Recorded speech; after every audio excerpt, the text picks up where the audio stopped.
Back in 2011, in UK, there was a research study done on women who were filing for divorce for their husbands' unreasonable behaviors. So on the application, they will put unreasonable behaviors. And the experts were alarmed how fast this trend was growing. So many young wives were divorcing their husbands because of these unreasonable behaviors. So they did a study, they followed through in 200 of these cases. And surprisingly, many of these unreasonable behaviors were playing too much video games. Notably, World of Warcraft and Call of Duty. If you play these games, guys, keep away. Keep away. Because these are among the video games, they are addictive, but some say these are more addictive than cocaine. One wife complained that her husband spent up to 8 hours a day playing this video game. It was his full-time job. 8 hours a day.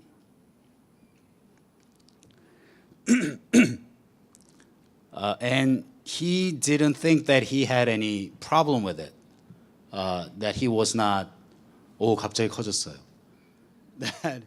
That he was not addicted to it until she said, "That's it, I'm leaving."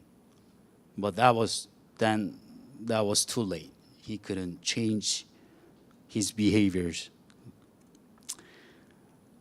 And this is not an isolated case for UK. This is happening all over. And many families are breaking up in Korea, in US. And sadly, there's not much difference among the Christians. What is happening to our families? What is the real problem here? We have to do something differently. Okay? But what is it? What does the Bible teach us how we should act and interact within our family? According to the book of Genesis, family started when God created Eve for Adam. God saw that it was not good for Adam to be alone, so God put him to sleep and created Eve to be his helper.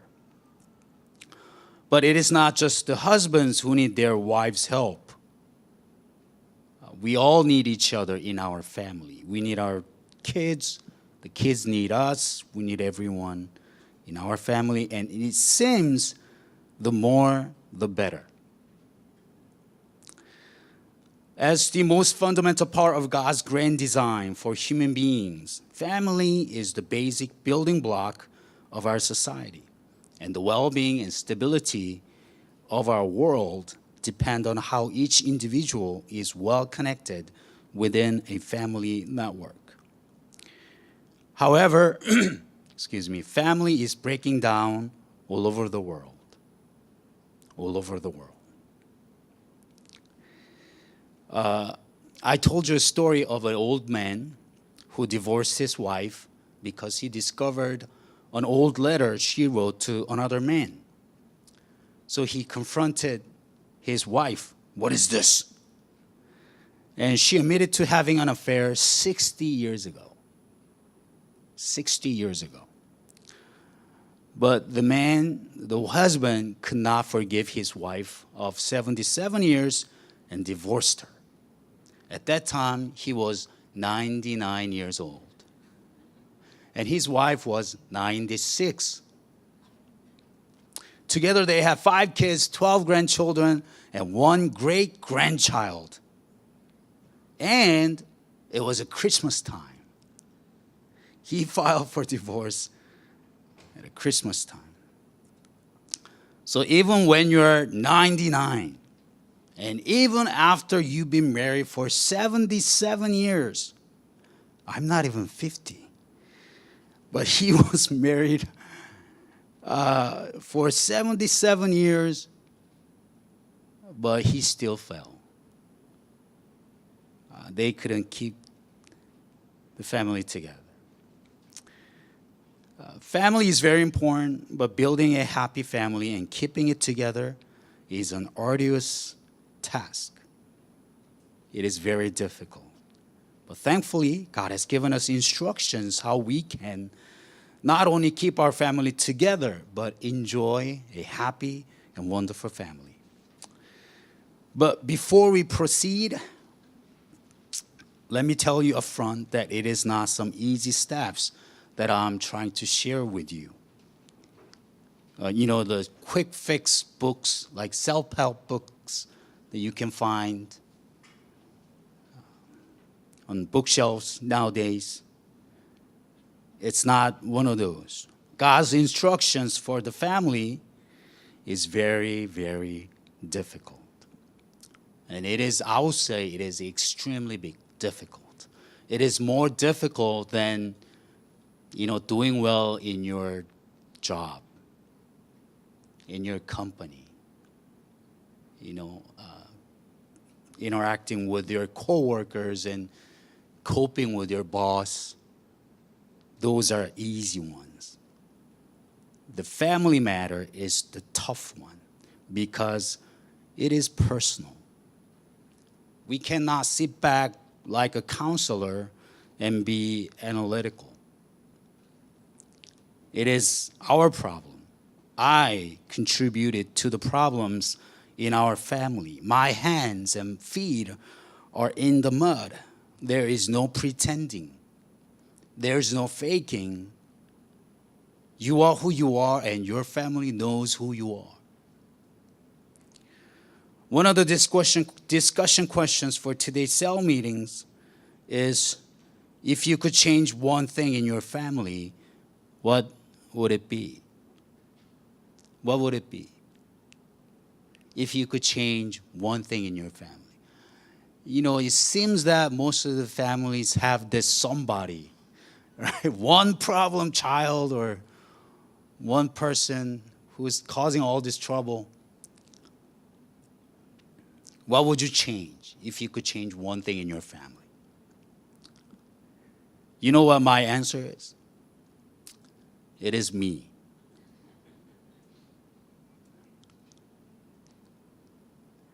I would like to change me.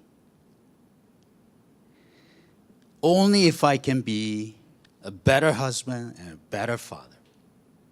And God is my witness how much I wish that was the case. How much I want to change, to become a different person, to become a better father and better husband. And now let's move on. One good place we can look into in the Bible to learn God's principles for our family dynamic is Sarah and Hagar's conflict found in Genesis chapter 10. Abraham's wife Sarah had an Egyptian maidservant named Hagar.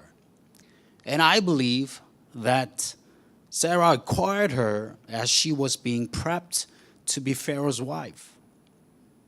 And they will do that. If you are a candidate, if you are about to marry Pharaoh, you will be given many servants. Personal servants to follow you around, to be with you until you die or until they die. And so even though Hagar was a slave, she was no ordinary servant girl. She probably was a very beautiful girl of a high class and well-trained in the ways of Egyptian palace. She was accustomed to the life of the palace. She was not fitted to be a nomad. But she had no choice but to follow her new mistress, Sarah, out of Pharaoh's palace, out of Egypt. Being Sarah's servant girl was probably very challenging for her, for Hagar. even though she was the best servant girl in the palace, to be chosen to be the personal servant of the next queen, she didn't even know how to milk a goat. And that's what was important in Sarah's household. I can imagine her frustration and contempt for her mistress. But when Hagar ran away from Sarah because of the harsh treatment, God told her to go back to her mistress and submit.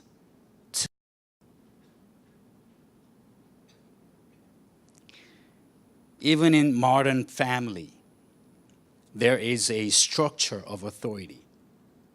Some or one will have authority and others will be under that authority. To those who are under someone's authority, God's message is simple: submit. Submit. Even in the New Testament, both apostles Peter and Paul have told the wives to submit to their husbands. I said it is not easy, right?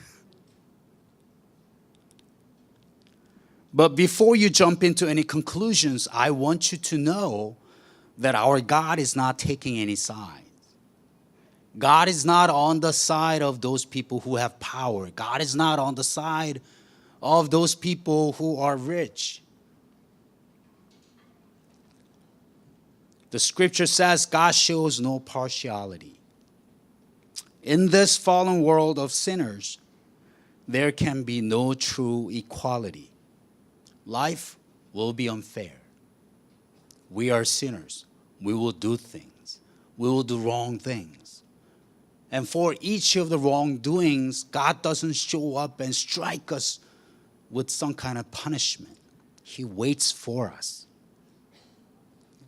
And these wrong things and wrong treatments will continue for a while. And there is no universal fairness standard. And because we are sinful, because we too are sinners, we'll always favor ourselves. My fairness will not look fair to you. My idea of equality will not be same as yours. Husband's idea of equality will not be same as the wife's idea of equality. We will always skew things to our own advantage.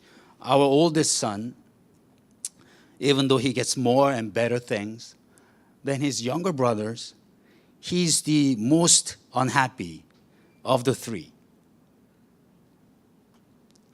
He thinks he should get better treatment all the time. Being treated equal to his younger brothers is unfair to him. Do you get it? I mean, we are not even treating them equally, but that is unfair to him. Anyway, in this unequal and unfair world, God does not want us to constantly fight over authority and power. That is God's point. There will be unfairness. There will be inequality in human society, wherever you go, in human family. And God doesn't want us to fight over those things. Whoever ends up with that authority, let him have it. Submit. Because that authority isn't much. That power isn't much. President Trump of the United States, he worked so hard to become the president of the United States. And he defied everyone. He defied everyone's prediction and became the president. We were all amazed. Oh my goodness. And I'm sure he spent too much time, running for president that his company suffered a lot of loss or something. I mean, he wasn't around. But now he's the president of the United States, the strongest nation in the world. And every day, what does he get? He gets criticisms. And so many Americans saying he's not my president. Right? And they are listing all the weird things that he has done since he has taken office. Power and authority is overrated. We should not fight over those things. If you are someone's authority, submit. In this world, as Jesus said in our passage today, people constantly tries to get themselves above others, to get this power and to get this authority. We should not be like them. Instead, Jesus told us to do the opposite. When everyone is trying to get to the top, Jesus is telling us to go down and be a servant. And this is the secret to happy family, becoming a servant. If everyone becomes a servant, that family will be a happy family. And that's why the apostles told the wives to submit to their husbands. Don't fight. Don't fight. Is your husband abusive? Submit to him and respect him as best as you can. That is how you can change your husband and solve the problem. That is the only way. You can fight all you want. You can even put him into the prison. Right? He won't change. Prison will make him worse. That's not how we change people's lives. Is your father stubborn and authoritative? Submit to him. Sons, submit to your fathers. Your time will come soon enough. You will have that authority soon enough. You will become a father soon enough. And then you will realize it is not what you thought.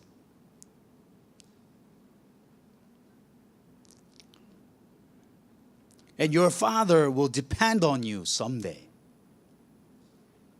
For now, submit. Submit. What Apostle Paul told the husbands to do is even harder. I think it is harder. He told them to love their wives as Jesus loved the church and gave himself up for her. Sacrifice. If God has put you in a position of authority, if you have that authority, if you have that power, God's message to you is simple. Sacrifice yourself. Just as Jesus sacrificed himself and served us. Don't do what you want to do. Don't go to the restaurant that you want to go to. Sacrifice. Do what your wife wants to do. 아멘이 막 나올 줄 알았는데. Humble yourself. And listen to your spouse. Listen to your kids. Let go. Lose your argument. Be humiliated. Sacrifice. Be funny. Like our pastor. Right? He does all kinds of stuff to make us laugh.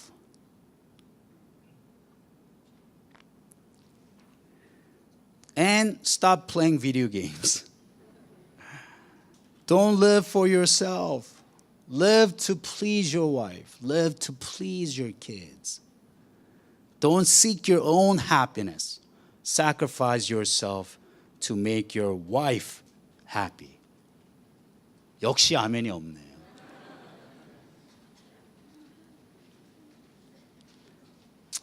A young physician came back to Korea from US after 13 years of study. Living in US for long, it isn't that long. He searched for a traditional Korean lady as a wife, and he thought he found the person and he got married. But before too long, he started regretting his choice. Because she wasn't who he thought she was. She will not even get up when he goes out for work. She cannot cook any Korean meal. And she wants to do everything in Western style. And the wife is already regretting her choice as well. Because this man spent 13 years in US, she expected more westernized men than normal Korean guys. But he was not that person. And he always wants to eat Korean food like 된장찌개 and 총각김치. And he does not even open the doors for her, no chivalry there. He always walks in front of her and expects her to follow him. There's no lady first. He is more Korean than her Korean friends. If you are expecting something like this, I will recommend that I'll explain this to you that it is the other way around. Let's say I left Korea in 1990. Then I am the Korean man of 1990. That is still there. If that person gets to assimilate into the main American society, then he will change. But if he remains a Korean person, if he remains largely a Korean-speaking person, then he will contain that culture of 1990 with him. He will be the 1990 Korean man, not 2010 westernized Korean American. There you have it. But the problem here is not that. They got married to be happy. And their focus is just on themselves, what they want. That is their fault. It is not about you. It should be about the other person. If you keep focusing on yourself, your marriage, your family will not be happy. But if you start to focus on another person, on your spouse, on your kids, and if you start sacrificing yourself, then things will change. As long as you focus on your need and on your wishes, happiness will elude you.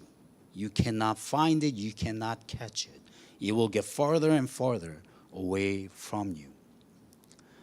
Sir Gawain was one of the knights at the King Arthur's round table. One time, to save the king, he had to marry an old witch. At the wedding banquet, the witch was mean and made everyone uncomfortable, but Gawain remained kind and generous to her and to all the guests. He was a gentleman. But the nighttime came. What does he do? Gawain gathered up his courage, all courage that he needed, and went into the bedroom, to be with the witch. But surprise, there was the most beautiful woman that he had ever seen in his life. And he asked, "Who are you?" And she said, "I am the witch." "What happened to you?" She said, "Because you held up your end of the promise.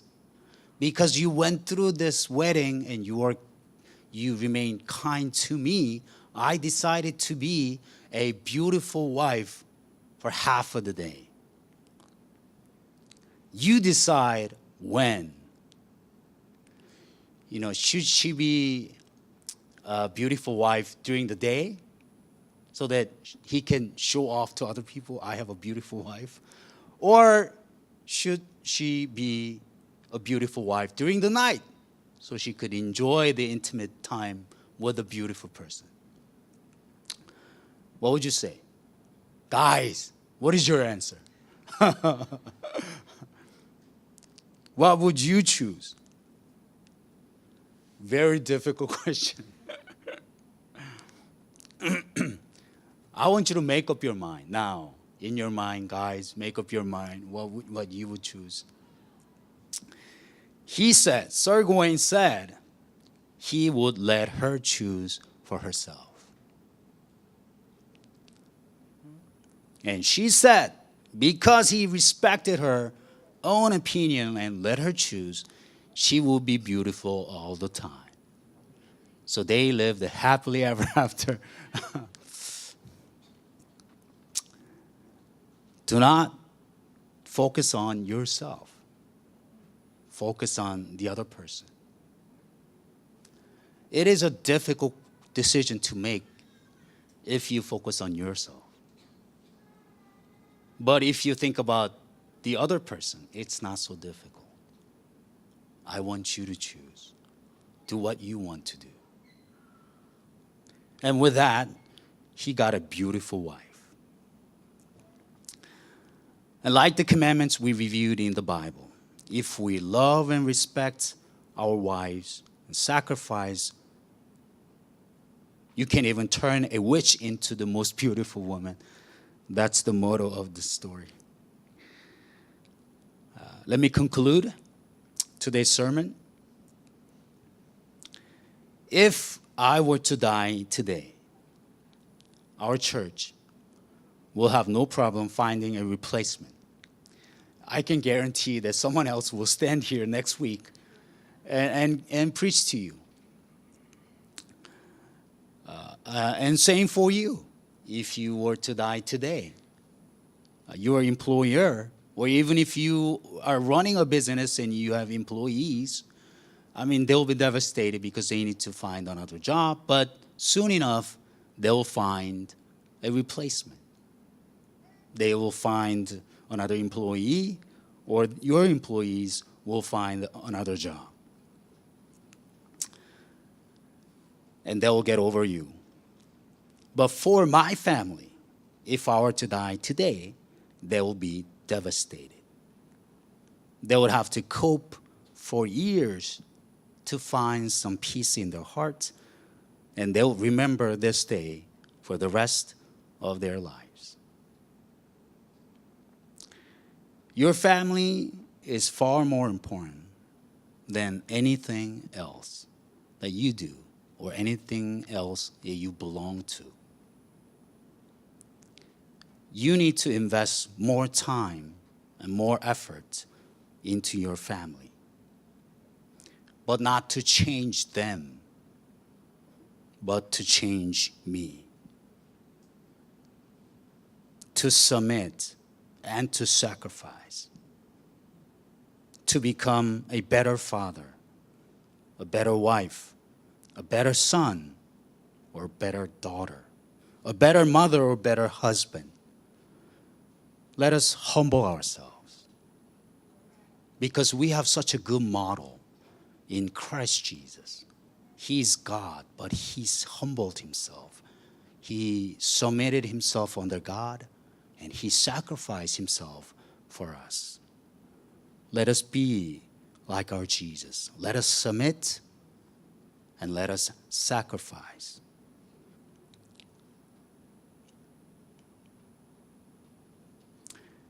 Your pride, your 체면, your free time. I don't know what 체면. What is 체면 in English? 체면. Huh? Your free time or whatever you let go to serve your family will come back to you.